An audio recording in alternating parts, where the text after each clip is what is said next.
So, in this one, we're going to be finding out why immigrants are leaving Canada. Let's get to it.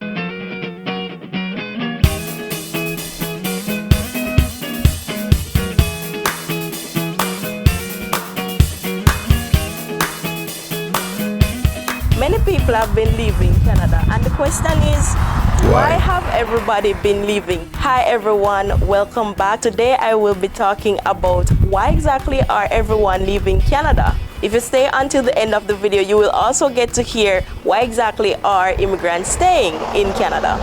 So the first reason why immigrants are leaving Canada is because of the high taxes. Taxes are both federal and provincial taxes. When you think about taxes here, taxes ranges from about 15% to 33% of your income. And then when you were to add that amount to the amount for the provincial taxes, it reaches approximately 46% of your income is being taxed for persons who make like $200,000 per month. So what that means for you is that taxes will be very, very expensive because taxes starts from 15% federally, which means you have a guaranteed 15% that you will have to pay. The lowest amount of taxes in Canada is 5%. There was a particular person who said to me that the reason why they are not staying in Canada is because of the high taxes. They said if they were to return to their home country, they will not have any taxes. That is one of the biggest things that UAE? have been causing persons to leave Canada because of the high taxes. The second reason is because of healthcare. Healthcare in Canada has very, very long waiting times. Contrary to what people say about it being free. But this is the repercussion. I read this in a book, Think Like a Freak, I believe is the name. Yeah, Think Like a Freak. They spoke about the repercussion of free healthcare, and that's what Canada is currently facing. Biggest things that have been causing persons to leave Canada because of the high taxes. The second reason is because of healthcare. Healthcare in Canada has very, very long waiting times. If you were to go to the hospital today, you probably have to wait 12 to 24 hours before you will get served at a hospital.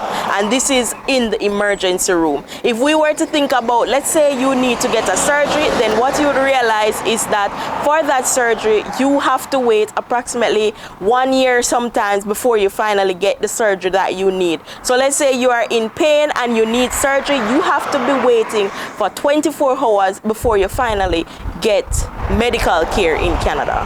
The third reason why immigrants are leaving Canada is because of the high cost of living. Now I'm going to do an entire video where I talk about how much is the minimum wage and whether or not someone can actually live off minimum wage in Canada. Now one of the I doubt it. biggest questions that I usually get about minimum wage and about cost of living in Canada is that there are many persons who have children, but they always wonder, can you survive in Canada with a child with the current minimum wage? And the answer to that is that it really depends. It really depends on the person. It depends on what you want to purchase for your child. It depends on your skills. For example, if you are someone who was an engineer back in your home country, you can come to Canada, work as an engineer, and you get an engineering job, then you would be able to afford childcare. However, you find it extremely expensive if you are just making minimum wage. It really depends.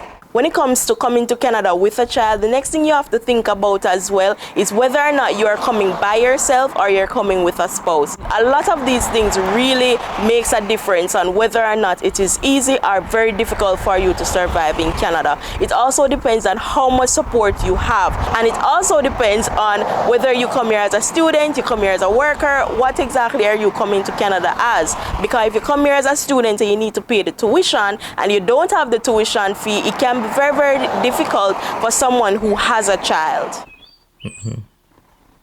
Yeah, I know students struggling to pay their tuition because the plan was they would come here, take instrumental payments or the instrumental plan and work and pay.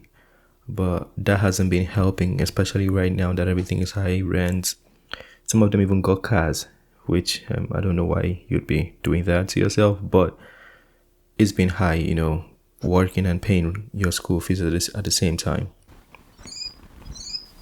So one of the things about Canada is that people consider Canada as being very boring. The reason why they consider Canada as being very boring is because Canada is extremely cold. And the most difficult part of it is that it is cold 10 months out of the year. Now, as you can see, it is very bright out here, and that is because it is actually in July. There isn't a lot that you can do while you are in Canada. When you are here during the winters, 10 months out of the year, it is very dark, it is very gloomy, and when you think about activities, there isn't much that you can do in the winter, which is the 3 months. Actually, if you come down to British Columbia, there's a lot you can do. That point is very relative depending on where you are. But if you come to British Columbia, Vancouver, Whistler, Squamish, there's so much you can do. But then the cost of living here too is going to hit you hard. Yeah, the cost of living here, the cost of food, the cost of everything out here is going to be way different in other parts of Canada. But then you get to enjoy, activities and events. And then outside of that, when you think about spring and fall, it is still very cold. And when you think about what can I do during this time, there isn't a lot that you can do. You are limited to just a small amount of activities, and then 2 months out of the year is when it's summer and it's bright, and that is when you can really have fun. So because of that, people consider Canada very boring. The fifth reason is because of the mental health issues that happen during the winter. The sixth reason is because many people are homesick in Canada. They miss their home because many people travel to Canada and they travel here without any family member. The next one is racism. When it comes to racism in Canada, many people think that it doesn't exist, but the honest truth is that racism is here, and racism is a difficult part of Canada because if you do not have the ability to deal with something like this, it can be very difficult for you. I remember someone who said he doesn't want to deal with these people because of the exact thing about racism. He's like, no, I don't want to deal with these people. I am going back home to my home country. The next reason why I've heard a lot of people complain about that. People do not like staying in Canada and they leave Canada is because of the minimum wage. Minimum wage job in Canada are the type of jobs that people get when they first come to Canada, and it really doesn't matter what type of job you initially did in your home country because they do not consider your home country work experience at all. That's Honestly, true. when it comes to minimum wage in Canada, many people find it difficult to live off minimum wage. And when we're to think about certain cities, it is very, very difficult because the minimum wage is not enough because of the high cost of living, especially for the rent. However, one of the things that I've said previously is that if you want to reduce your rent, all you need to do is to share with someone. Get a 2-bedroom apartment and one stay in one room, one stay in next room. If it was $1,800 for that room, then it's $900 each, and that is how you can save in that regard. Now, in general, the biggest thing is that when it comes to minimum wage, no one wants to come to Canada after they were in their big government jobs, come to Canada and then afterwards Work for minimum wage. come and work a minimum wage job. So because of that, when people cannot get any job in their field, the problem is they decide to leave. And that is actually the number one reason why people leave Canada. Now, I did say if you stay to the end of the video, I would tell you why people stay in Canada. And the biggest reason why people stay in Canada despite all of these issues is that when you weigh the pros and the cons, you will realize that the pros definitely outweigh the cons, and that is why I am able to do so many videos where I tell you about how I've been able to pay my own tuition, which I'll link down below. I'll also link it right here. I've able to tell you about how I've been able to save in Canada. I told you about free monies in Canada. I've told you about the benefits in Canada. That's because there are many advantages of being in Canada despite all the disadvantages of being here.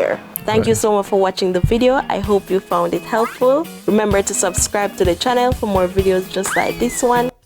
Yeah, that was a very good video. What I'm gonna do is I'll put the link to her channel in the description so you can go check out, the advantages of staying in Canada. She said they give out free money. I'll go and watch that one too. Because who doesn't want free money? But that was a very good video, and she did state very, factual points. I do agree with the point she mentioned. But if you disagree and you want to debunk or you want to add to or correct any information, please feel free to do so. Again, the link to her channel will be in the description. That being said, have a wonderful day. Peace.